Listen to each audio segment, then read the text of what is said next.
It's been a big question over the last, I don't know, week or two, however long.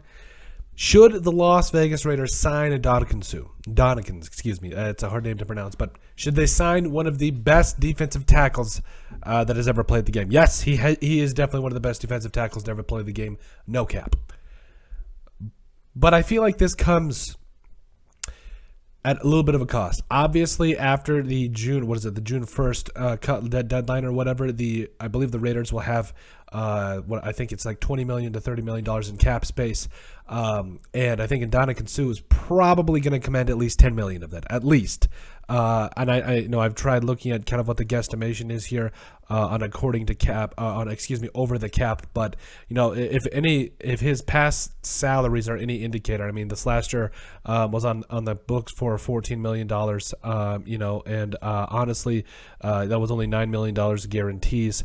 And then obviously the year before that was also on an $8 million contract. So it's going to be kind of interesting, whereas there was only $8 million in guarantees. So basically three back-to-back 1-year contracts with the Bucs, and now he's sitting there.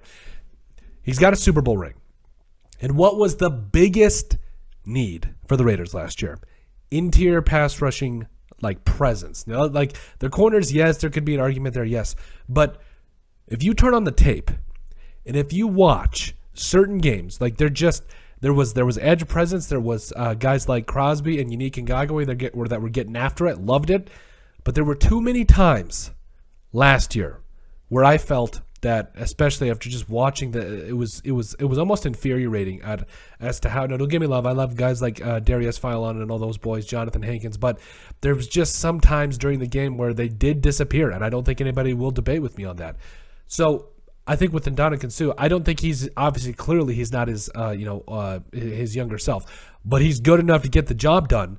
And at the very worst, he's not, I wouldn't say a shell of himself. He's still a guy that can come in, like we said, not only get the job done, but he is a guy that will demand a presence, will demand a lot of attention.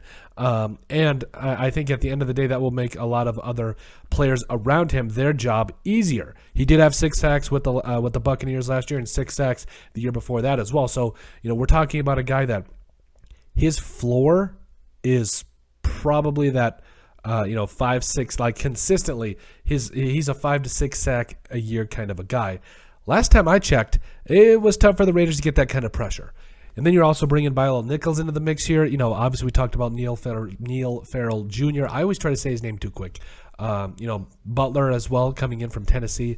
The question to me is it worth it to sign a guy like Ndamukong Suh? I think it is, because again, if you can get a pass rush out from the outside, from the interior, if you can get an interior pass rush, it makes everybody's job that much easier. So we need these corners that we're talking about, Rock Ya-Sin, Anthony Averett, all these guys that are kind of somewhat unproven, Trayvon Mullen Jr., top to bottom. I think it will only make their job that much easier. And I think that it has to be taken into serious consideration as to if the Raiders defense is going to take a serious step this next year, what they can do to help out that interior defensive lineman. Because again, I know you got promising talent, young talent, like we talked about. Bilal Nichols, Jonathan Hankins coming back, Vernon Butler, love it. Andrew Billings might have a little bit of untapped potential, and you've got 2 young guys that I think you can mold between Matthew Butler and Neil Farrell Jr., where you could do some special things with. But can you imagine the amount of presence, the amount of the just sheer production you could get out of a guy like Suh, and how much that would transform this Raiders defense? Oh boy.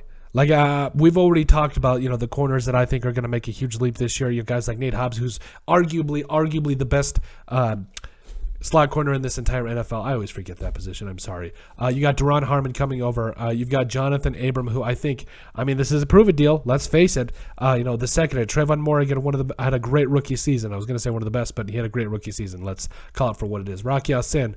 There is just a lot of corner talent, and I think it would be kind of foolish to just bank on guys like Nichols, Hankins. Don't get me, again, I'm very excited about this interior defensive line, but if you had a guy like Suh, immediate upgrade over anybody that's on the roster. Even at his current age, I don't care. Now I do think there's some things to work with here, but I think Ndamukong Suh would really help bring this Raiders defensive line together, and they would be able to do some dangerous things. But let us know what you guys think. Make sure you guys like and subscribe down below. Leave a like and a comment. It helps people find the show. We greatly appreciate all the support that we've gotten and continue to get. You guys are all truly awesome. We love every single one of you. In the description down below, you'll find all of our social media platforms, so give us a like and a follow there. Also remember to give us a listen and sub on iTunes.